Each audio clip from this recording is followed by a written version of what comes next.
여러분 혹시 지난주에 우리가 어떤 일을 했는지, 어떤 이 예배 중에 어떤 순서를 가졌었는지 기억하십니까? 홀리원과 함께하는 그 아름다운 찬양의 시간을 가졌었습니다. 그러면서 제가 전했던 말씀의 내용은 다윗과 함께, 다윗이 지금도 시간과 공간을 넘어서서 우리에게 나와 함께 여호와를 찬양하세라고 요청을 하고 있는데, 그 부름에 응답해서 우리도 하나님을 찬양하자라고 이야기를 했었죠. 그러면서 홀리원의 찬양을 우리가 듣고, 또 저는 그 찬양의 한 주간 저의 귀에 계속 맴돌았는데, 여러분들은 어떠셨는지요? 오늘 우리 예배도 하나님께서 기뻐 받으실 찬양이 넘치는 예배입니다. 우리 SD 워십과 또 예가운 성가대, 그리고 여러분 각자의 찬양, 이 아름다운 찬양들이 정말 주님께서 기뻐 받으실 예배이기에 여러분이 입술을 멈추지 않으시길 바랍니다. 하나님 찬미하는 그 찬송 소리를 영원토록 이어나가시길 바랍니다. 그것이 하나님께서 우리에게 원하시는 주님의 음성이라고 지난주에 나누었습니다. 우리가 오늘부터는 어떤 말씀을 나눌 것인가? 여러분 작년 이맘때를 생각해 보시길 바랍니다. 1년 전 10월 마지막 주일에 우리는 우리 청년교회를 이끌어 나갈 양 공동체 회장들을 선출했습니다. 그 회장들이 1년 동안 열심히 수고했고, 다음 주에 광고가 나가겠지만 이번 달 마지막 주일에는 새로운 2019년을 이어나갈 우리 회장들을 선출하게 될 겁니다. 그날 정기총회가 있을 예정이고 회장을 여러분들이 선출하게 될 텐데요. 그러나 회장 될 사람들, 나는 회장감이 아니야 라고 생각하면서 회장 될 사람과 나를 구분하는 지체들이 혹시 있을까봐 오늘부터 우리는 3주 동안 직분에 관한 말씀을 나누고자 합니다. 여러분, 직분은요, 내가 선택하는 것이 아닙니다. 우리 모두는 하나님께서 귀하게 사용하실 일꾼이며 그 각자에게 맞는 역할을 맡겨주시는데, 우리가 하나님께 귀하게 쓰임받는 일꾼이기에 직분에 대해서 더 잘 알아야 하겠습니다. 귀한 직분, 회장은 귀한 직분이고 나는 거기에 어울리지 않는 사람이라 생각하지 마시고, 오늘부터 이어지는 몇 주간의 말씀을 통해서 정말로 직분이란 무엇인가, 그리고 과연 나를 하나님께서 택하신 것이 맞는가, 맞다면 나는 어떻게 이 직분을 감당할 것인가 깨달아 가시고 그대로 수행하셔서 하나님 귀하게 사용하시는 일꾼 되는 저와 여러분 되시길 바랍니다.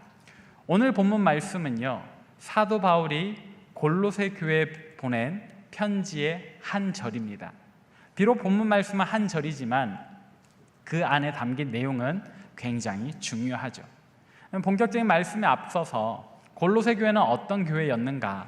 그 교회가 있었던 곳은 골로새라는 도시. 이 도시는 한때 굉장히 성장했지만 곧이어 주변 도시들이 더 커지면서 잠깐 주춤했던 그냥 그런 평범한 도시였습니다.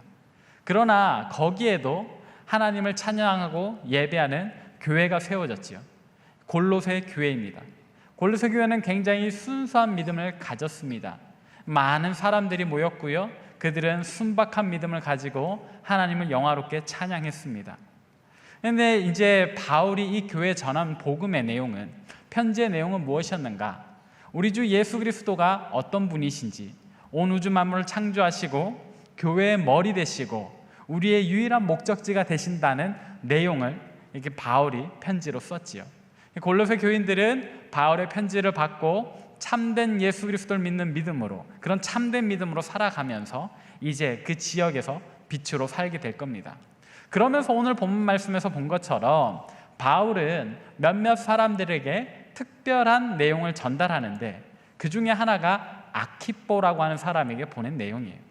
이 아키뽀는 누구인가? 우리가 익숙하지 않은 이름이지만 그의 행적에 대해서 많은 설명이 나와 있진 않지만, 그러나 몇몇 군데에서 찾아보면 아키뽀는 빌레몬이라는 사람의 아들이었습니다.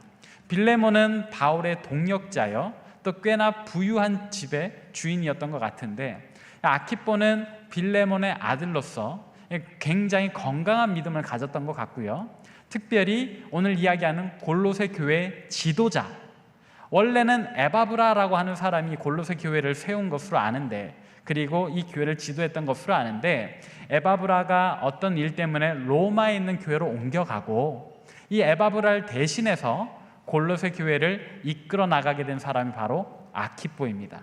그래서 아키뽀는 골로새 교회의 지도자다라고 이해를 하시면 됩니다.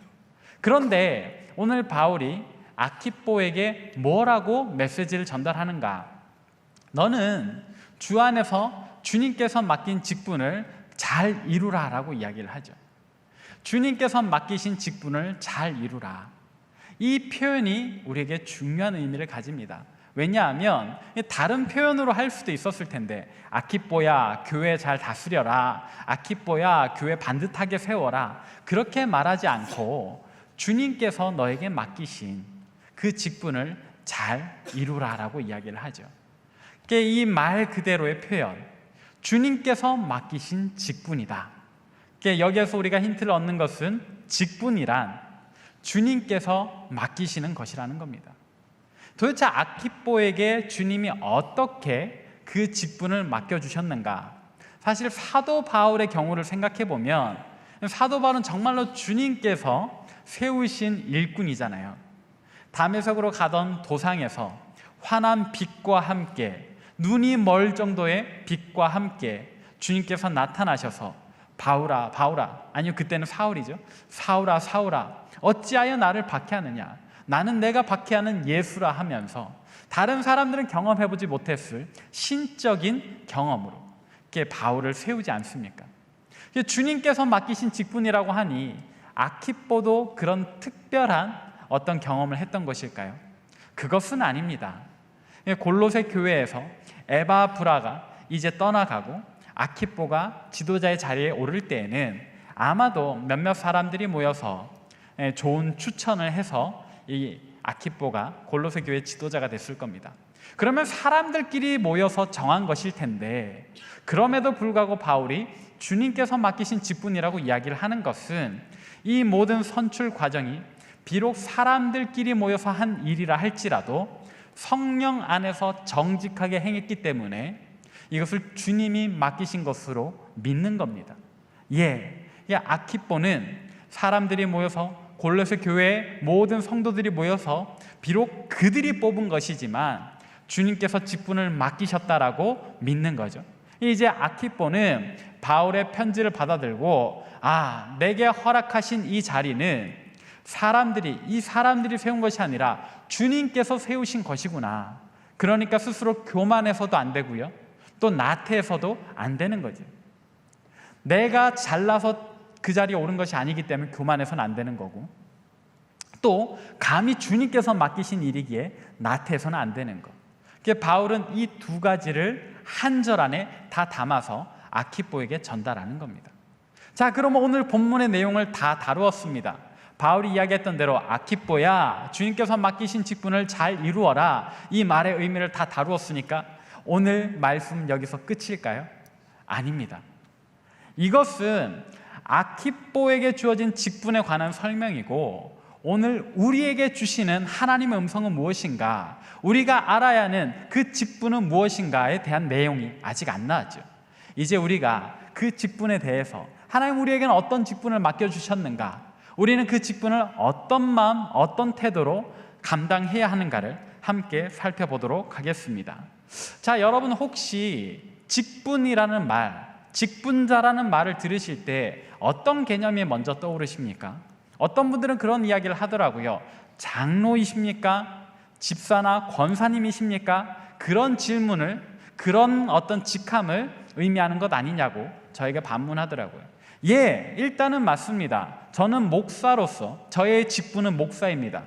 우리 성역장님의 직분은 장로님이시고, 우리 부장단들의 직분은 집사와 권사입니다. 여러분들의 직분은요? 여러분들은 직분자가 아니라고 생각하십니까? 나는 아직 청년이고 나는 일개 평신도니까 난 아직 직분자가 아니다 라고 생각하신다면, 여러분도 오늘 본문 말씀을, 오늘 설교 말씀을 더 깊이 새겨들어야 합니다. 이 직분이라고 하는 단어의 원어의 의미는 단지 장로, 집사, 권사, 목사와 같이 이름 뒤에 붙는 어떤 그런 직함, 직책에 관한 그런 의미가 아닙니다. 원어의 의미는 더 깊은 것, 더 근본적인 의미, 봉사라는 개념을 담고 있는 거죠. 다시 말해서 저의 직분은 목사라고 할 때, 이 직분의 의미를 생각해 보면 저는 목사로서 교회에서 봉사를 하는 겁니다. 장로님들은 장로로서 교회에서 봉사를 하는 겁니다. 그럼 여러분들은요, 이름 뒤에 붙는 어떤 그 직책이 중요한 것이 아니라 봉사라는 개념 자체가 중요하기 때문에 여러분들은 주일학교 교사로서 혹은 셀리더로서 각 사역 팀원으로서 혹은 여러분들의 삶의 자리에서 어떤 봉사를 해야 하고, 그리고 그 봉사의 개념 때문에 여러분들은 모두 다 직분자인 것입니다. 여러분 아직 청년이라고 해서 난 아직 직분자가 아니야, 나는 아직 봉사를 할 필요 없어, 이렇게 생각하셔서는 안 되는 거예요. 주님께서는 우리가 주님의 이름으로 이웃을 사랑하고 섬기기를 원하시기에 우리는 다 직분자이며 이 직분자로서의 사명을 감당해야 합니다. 자, 그렇다면 우리에게 어떤 좋은 예가 될 만한 사람은 없을까요? 어떤 직책도 없이 그러나 주님 앞에서 자신의 맡은 바 그 봉사를 성실껏 감당했던 사람은 없을까요? 있더라고요. 의외의 인물이지만 우리에게 또 친숙한 한 여인이 있습니다. 그 여인은 누구일까요? 누가복음 10장 38절부터 40절까지의 말씀 우리 같이 한번 읽어보도록 하겠습니다. 시작! 그들이 길 갈 때에 예수께서 한 마을에 들어가심에 마르다라 이름하는 한 여자가 자기 집으로 영접하더라. 그에겐 마리아라 하는 동생이 있어 주의 발치에 앉아 그의 말씀을 듣더니 마르다는 준비하는 일이 많아 마음이 분주한지라. 예수께 나아가 이르되 주여, 내 동생이 나 혼자 일하게 두는 것을 생각하지 아니하시나이까? 그를 명하사 나를 도와주라 하소서. 아멘. 자, 누가 등장합니까? 마르다라 하는 여인이 등장합니다. 이 마르다는요, 죽었다가 예수님께서 살리신 나사로의 동생이고 또 예수님 발에 향유를 부었던 마리아의 언니입니다. 이 마르다는 성경에서 주로 주방에 있는 것으로 나타납니다. 왜냐하면 길 가던 예수님을 모셔서 마르다가 정성껏 차린 음식으로 예수님을 섬기고자 했기 때문이죠. 또 예수님만 섬겼던 것이 아닙니다. 예수님과 동행했던 12제자, 그리고 예수님의 말씀을 듣고자 하는 여러 무리들을 마르다는 성심으로 주방에서 음식을 만들어서 대접하며 섬겼습니다. 그의 봉사, 우리가 아까 읽었던 말씀 중에 마르다가 어떻게 소개되느냐 하면은 준비하는 일이 많아 마음이 분주했다라고 이야기를 해요. 이 준비하는 일이라고 번역한, 우리 성경에서 준비하는 일이라고 번역한 이 단어가 아까 이야기했던 직분의 원래의 의미, 그 봉사랑 같은 단어를 쓰는 겁니다.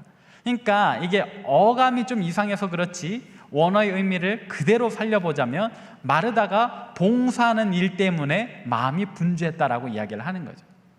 그런데 마르다에게 어떤 직책이 있습니까? 마르다는 장로입니까? 마르다는 집사나 권사입니까? 그런 표현은 없습니다.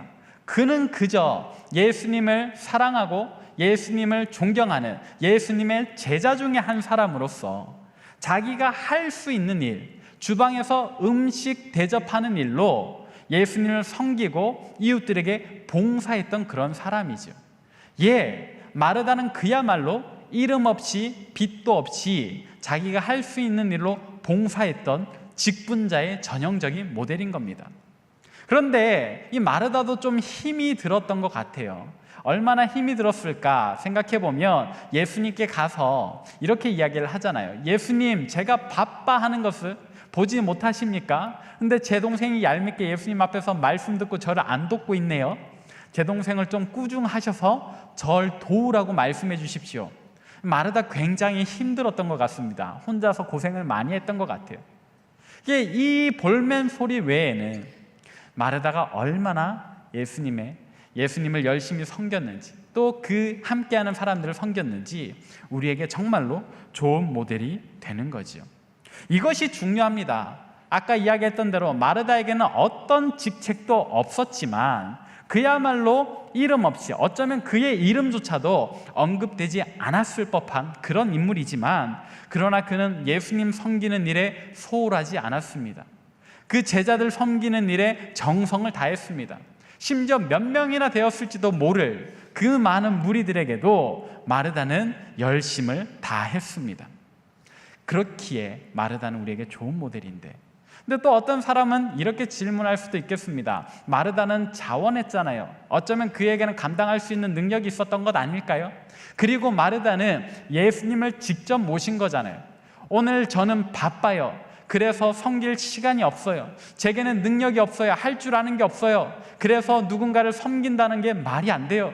그리고 제가 섬기는 것은 주님이 아니지요. 사람을 섬기는 거지 않습니까? 교회 학교 교사를 하면 애들을 섬기는 것 아닙니까? 근데 그것이 어떻게 주님의 일입니까?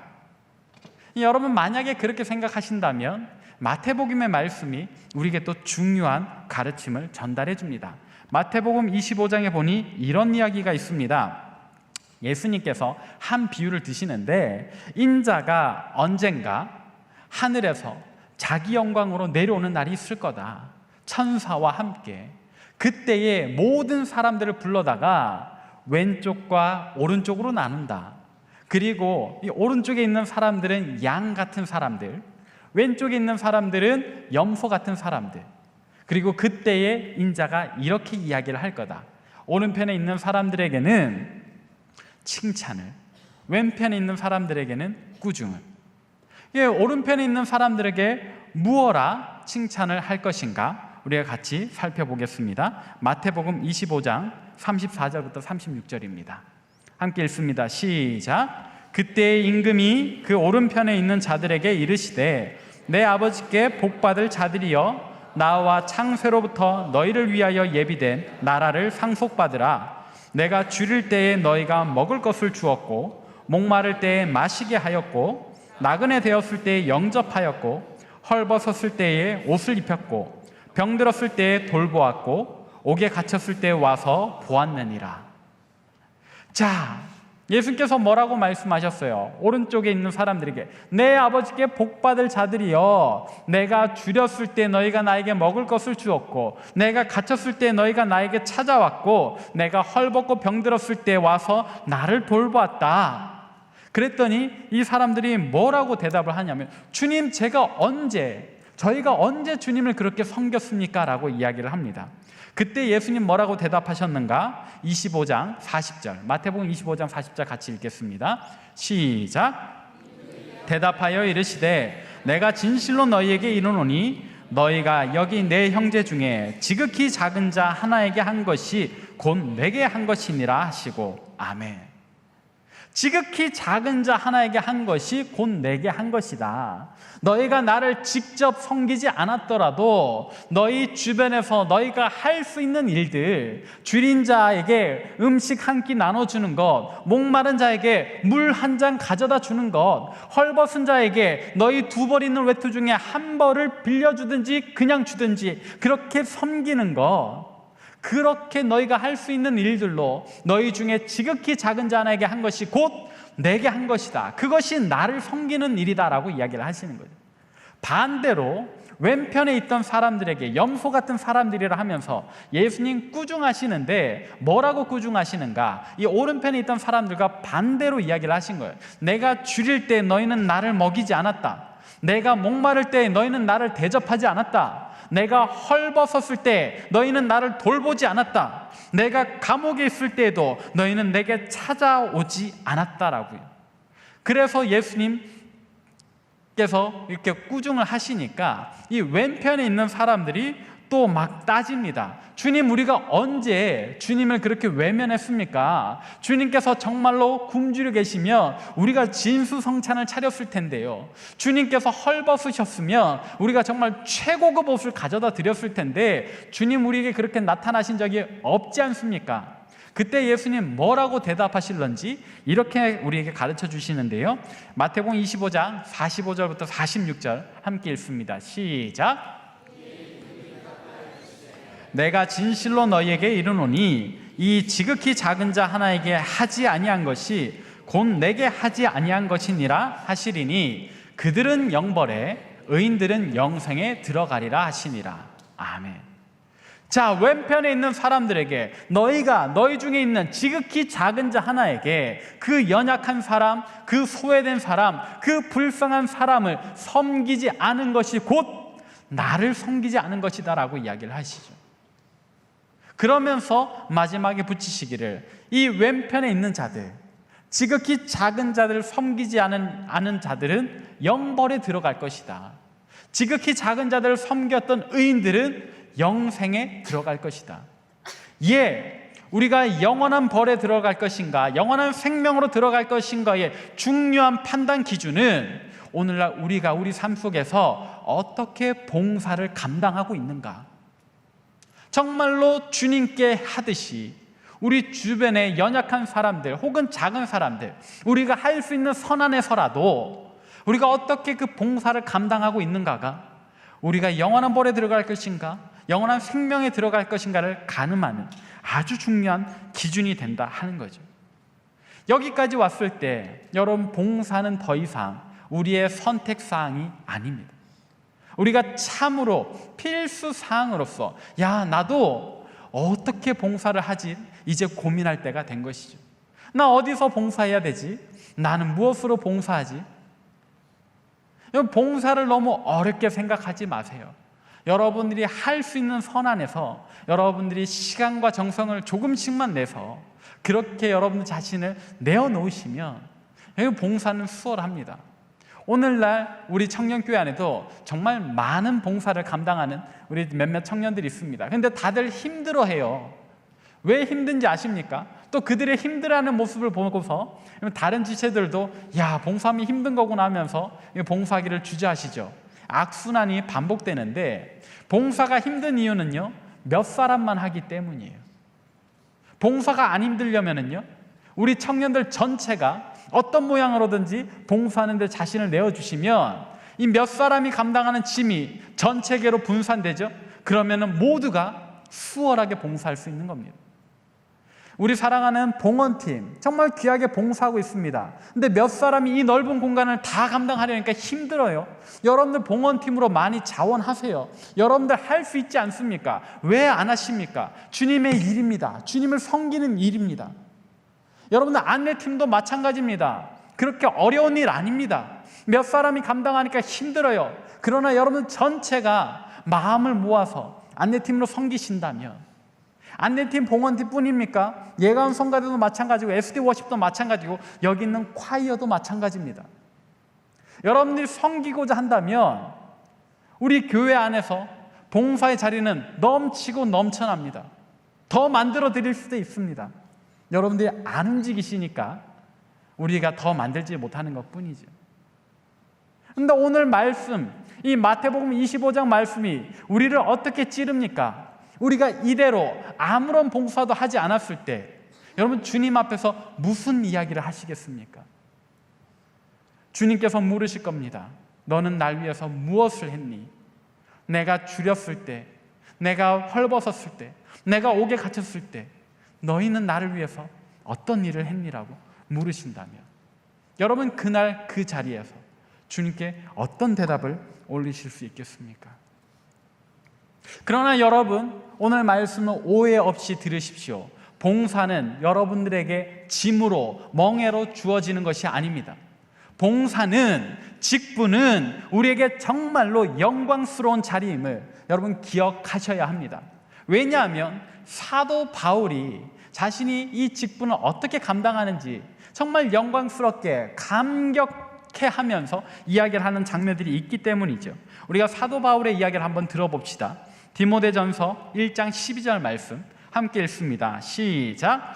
나를 능하게 하신 그리스도 예수 우리 주께 내가 감사함은 나를 충성되이 여겨 내게 직분을 맡기심이니. 아멘. 바울이 뭐라고 이야기를 합니까? 나를 능하게 하신, 내가 이 모든 사역, 그 활발한 사역, 그 말도 안 되는 기가 막힌 사역들을 능히 감당할 수 있게 하신 우리 주 예수 그리스도께 내가 감사하는 것은 단지 그런 능력을 주셔서가 아니라 나를 충성스럽게 여겨서 이 영광된 자리에 나를 세워주셨기 때문에 감사하다는 거예요. 여러분들 봉사를 감당하실 때, 여러분의 어떤 직분을 감당하실 때 내가 할 수 있을까 없을까를 고민하지 마세요. 여러분들이 그 자리에 서시면 하나님께서 능히 감당할 수 있는 힘을 주십니다. 바울도 이야기를 하잖아요. 나를 능하게 하시니. 본인이 원래부터 능력이 있었던 게 아니에요. 하나님께서 그 직분을 감당할 수 있는 능력을 주시는 거죠. 바울은 그저 나를 충성되이 여겨서 그 직분에 나를 세워주신 그것을 가지고 감사하는 겁니다. 또 바울은 이 직분에 대해서 어떻게 이야기를 하는가? 로마서 11장 13절을 함께 읽어보겠습니다. 시작. 내가 이방인인 너희에게 말하노라. 내가 이방인의 사도인 만큼 내 직분을 영광스럽게 여기노니. 뭐라고 이야기를 해요? 내 직분을 영광스럽게 여긴다. 그럼 사실 사도 바울은 유대교 안에 그대로 있었으며 아주 높은 지위가 보장된 사람이었습니다. 이런 이야기는 여러분 많이 들으셨지요. 그에게는 높은 사회적인 계층이 약속돼 있었고, 그가 나라와 민족을 위해서 어떤 일을 감당하게 될지는 명약관한 그런 상황이었습니다. 그런데 사도 바울이 그 모든 것을 배설물처럼 여기고 이방인의 사도로 나아가서 숱한 고생을 합니다. 감옥에도 갇히고요, 매로 심하게 맞기도 하고, 때로는 이 유대인들의 처형 방식인 이 돌 던짐을 당합니다. 이제 사람들이 한 100명, 200명 우르르 달려와서 돌을 나한테 막 집어 던지는 거예요. 그게 맨 첫 시장은 이렇게 커다란 이 약간 바위 같은 돌을 가지고 와서 한 사람이 이렇게 내 머리에다 내려치는 거예요. 그걸 시작으로 사람들이 쫓아가면서 돌을 던지는 거예요. 바울이 그런 형벌을 당해요. 왜? 이방인의 사도라서. 그런 직분을 맡았기 때문에. 그러나 바울은 이것을 가지고 하나님을 원망하지 않습니다. 하나님 내게 이런 직분 왜 주셨습니까? 라고 따지지 않습니다. 오히려 그 직분을 어떻게 여긴다고요? 영광스럽게 여긴다. 왜? 주님의 일이니까. 주님의 복음을 전파하는 일이고 영원한 생명을 이 땅 가운데 넓히는 일이니까. 나를 통해서 주님 영광 받으시니까 그 영광된 자리를 기뻐하는 거죠. 감사하는 거죠. 예, 여러분, 봉사는, 직분은 이렇게 영광스러운 자리입니다. 우리가 이 땅에서 봉사하는 것 때문에 조금 고난을 당할 수는 있어요. 사도 바울은 꽤나 심한 고난을 당했지요. 그러나 바울은 알아요. 이 땅에서 상급 누리지 못해도요, 저 하나님 나라에서 이 직분 잘 감당했을 때, 이 영광된 직분을 잘 감당했을 때 하늘나라 상급이 더 크다라는 것을 바울은 알고 있는 거죠. 우리에게도 마찬가지입니다, 여러분. 하나님께서 과연 바울에게 그와 같은 하늘 상급을 예비해 놓으셨다면 우리를 위해서도 그 귀한 상급을 예비해 놓으셨다는 것을 여러분 꼭 믿으시길 바랍니다. 여러분, 이 말씀이 정말로 여러분 가슴 속에 찔림 되길 바랍니다. 그래서 여러분들이 조금 피곤해도 조금 더 시간을 내야 되고, 남들보다 이전의 나의 생활보다 조금 더 일찍 일어나야 되더라도, 또 불필요하게 다른 이들을 섬겨야 하더라도 여러분, 우리의 수고보다 더 큰 하늘 상급이 있다는 것을 여러분 기억하시고 봉사하십시오. 일어나서 섬기십시오. 여러분, 직분을 사모하시길 바랍니다. 여러분을 섬길 수 있는 자리는 정말로 많습니다. 어떤 모양으로든지 봉사하시길 바랍니다. 이제 말씀을 정리하도록 하겠습니다. 여러분, 직분은 무엇이라고요? 봉사하는 것. 봉사하는 것은 남의 일이 아닙니다. 우리가 해야 하는 일이고 그것은 주님을 섬기는 일입니다. 그리고 이 봉사는, 직분은 우리에게 괴로움의 자리가 아니라 우리에게 영광을 주고 하늘나라 상급을 누리게 하는 복된 자리입니다. 여러분, 어떤 모양으로든지 좋습니다. SD 워십으로도, 예가원으로도, 봉헌팀과 안내팀으로도, 영상팀으로도, 또 홍보팀으로도, 콰이어팀으로도, 주일학교 교사로든, 심지어는 여러분 차량 봉사까지도 어떤 모양으로든지 이 교회 안에는 여러분들이 봉사할 거리가 넘쳐납니다. 또 여러분들 회칙에 자격이 되시는 분들은 내년 공동체 회장의 직분, 그 봉사의 자리까지도 가슴속에 품으십시오. 하나님께서 여러분을 충성되이 여기셔서 어떤 모양으로든지 사용하시리라 믿습니다. 이제 주님 주시는 말씀을 생각하면서 우리 함께 이 찬양으로 주님 앞에 나아갑시다. 주님, 은혜를 감사합니다. 하나님, 오늘 말씀을 통해서 우리가 교회에 와서 그냥 예배만 드리고 돌아간다고 우리의 해야 할 책임을 다한 것이 아니라는 것을 깨닫습니다. 주님께서는 분명히 우리 가운데 있는 지극히 작은 자 중 하나를 섬기기를 원하시고, 또 어떤 모양 어떤 모습으로든지 주님을 섬기기를 원하시는 줄 깨닫습니다. 하나님, 이 말씀이 참으로 우리 마음에 찔림되어 우리로 일어나게 하여 주옵소서. 하나님, 자원하는 심령을 주시고 어떤 모습으로든지 주님의 몸된 교회를 섬기겠습니다. 하나님, 능히 감당할 수 있는 힘을 주옵소서. 하나님, 어디에서 우리가 섬기오리까? 어느 팀으로 들어가고 어떤 자리에 있어야 합니까? 주님, 알려주옵소서. 순종하겠습니다. 하나님, 능력 주옵소서. 능히 감당하겠습니다. 주님, 우리를 사용하사 큰 영광 받아 주옵소서. 이제는 우리 주 예수 그리스도의 은혜와 하나님의 자비로우신 사랑과 성령의 위로하심이 참으로 주님을 위해 기쁜 마음으로 헌신하고 주님을 섬겨 영광스러운 직분자로 살아가기를 다짐하고 소망하는 이 자리에 모인 모든 주의 백성들 머리 위, 또 세계 각지에서 목숨 걸고 사역하시는 선교사님들과 그 가정과 사역 위에 우리 조국 대한민국과 저 북녘 땅과 온 세계와 열방 위에 이제로부터 영원토록 함께하옵시기를 간절히 축원하옵나이다. 아멘.